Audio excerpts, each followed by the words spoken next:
जालौन में महिलाओं ने धरना देकर मांगा अधिकार। शिक्षा विभाग के ड्रेस घोटाले की खुली पोल। उत्तर प्रदेश सरकार एवं प्रधानमंत्री जी के महिला सशक्तिकरण की दिशा में प्रदेश के सरकारी स्कूलों में बच्चों की यूनिफॉर्म वितरण का कार्य कराया जाना सुनिश्चित किया गया था, लेकिन भ्रष्टाचारियों ने इस काम को और सरकार की मंशा को पलीता लगाना शुरू कर दिया।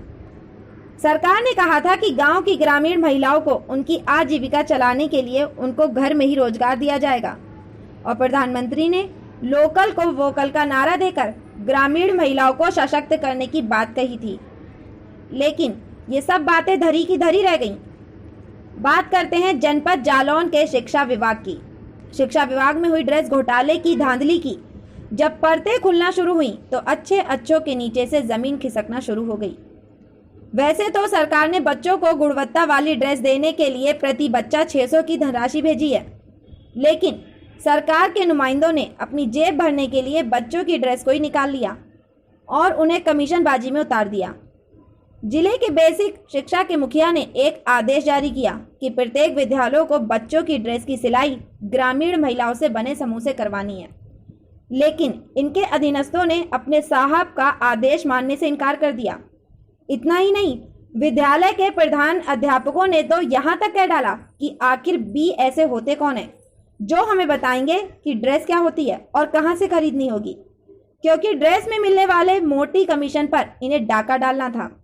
और हुआ भी यही। प्राइवेट फर्मों से मोटे कमीशन पर ड्रेस खरीदकर पूरा मुनाफा अपनी जेबों में भर लिया और बच्चों को घटिया ड्रेस पकड़ा दिया, और कमीशन को अध्यापक और खंड शिक्षा अधिकारी ने मिलकर बंदर बाट कर लिया, क्योंकि खेल बड़े कमीशन का था तो महिलाएं कहां चुप रहने वाली थीं। आज कलेक्ट्रेट में धरना प्रदर्शन के माध्यम से अपनी आवाज को उठाने के लिए धरना प्रदर्शन शुरू हो गया।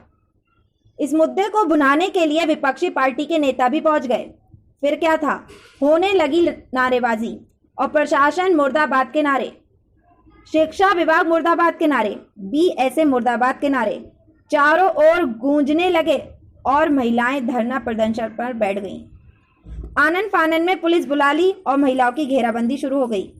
जब बात नहीं बनी तो मौके पर बी ऐसे खुद आए और अपनी सफाई दी। बोले कि आपको जो काम दिया गया है वह काम आपका ही रहेगा, जो दोषी होंगे उन पर कार्रवाई की जाएगी।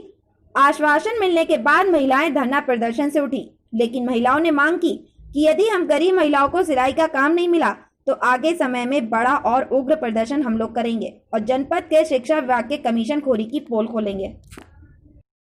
स्वयं सेवी सहायता की महिलाओं के साथ इसी कलेक्ट्रेट परिसर में चाहे आन बान शान जान की भी बात आ जाए, जहां इन लोगों का पसीना गिरेगा वहां अपना खून डालने का काम करेंगे और इनको अधिकारियों को घेरेंगे, इनको इनकी क्षमता बताएंगे, ये भ्रष्टाचार को उजागर करके इनको न्याय दिलाएंगे, चाहे इसके लिए हमें कोई भी कुर्बानी क्यों न देनी पड़े। इन महिलाओं ने इसको ड्रेस घोटाला नाम दिया, क्या लगता है आपको कितना बड़ा घोटाला होगा? घोटाला है, अभी 8 करोड़ का घोटाला मेरी संज्ञान में जो है, और मुझे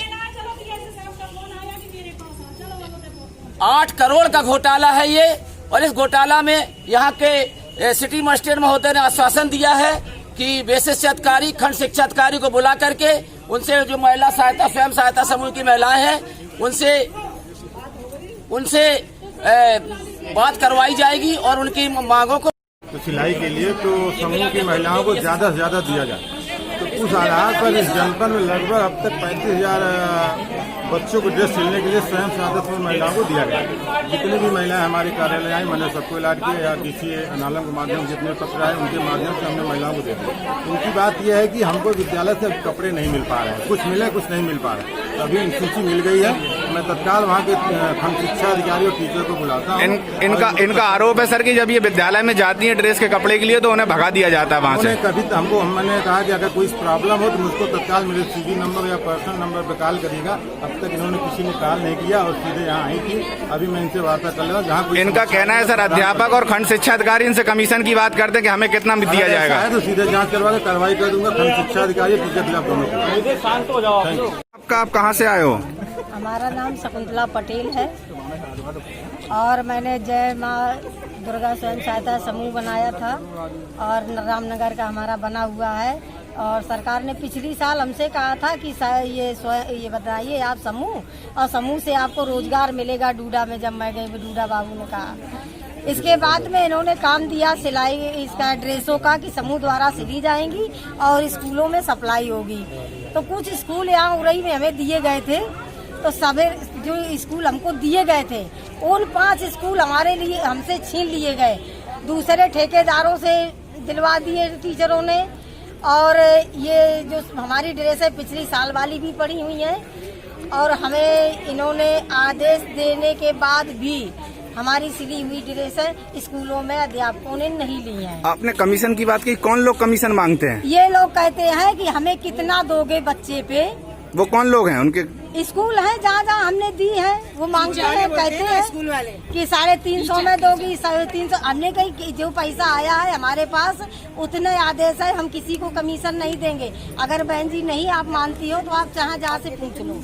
हम जब आप ड्रेस देने गई तो उन्होंने क्या किया? अध्यापकों का क्या कहना था आपके लिए? अध्यापकों का कहना कितना पैसा देंगी आप एक बच्चे पे? आपकी ड्रेस नहीं ली गई है? नहीं ली गई ड्रेस हमारी 5 स्कूलों में तो ली नहीं गई तुलसी नगर वाले। संबंधित शिक्षा अधिकारियों से आपने इस बात को कहा है? उनसे भी कहा हमने। क्या कहना है उनका? उनका कहना है कि वो अध्यापकों के ऊपर है, वो अध्यापक जैसा चाहेंगे वो टीचर लोगों को सब दे दिया गया है। आपने ये नहीं बताया कि आपके अधिकारी का शासनादेश जारी है, आपके अधिकारी का आदेश जारी, उससे आप कह रहे कोई हमारे पास नहीं अभी ऐसा आया है, हम नहीं बता सकते हैं। वो हम बता देंगे।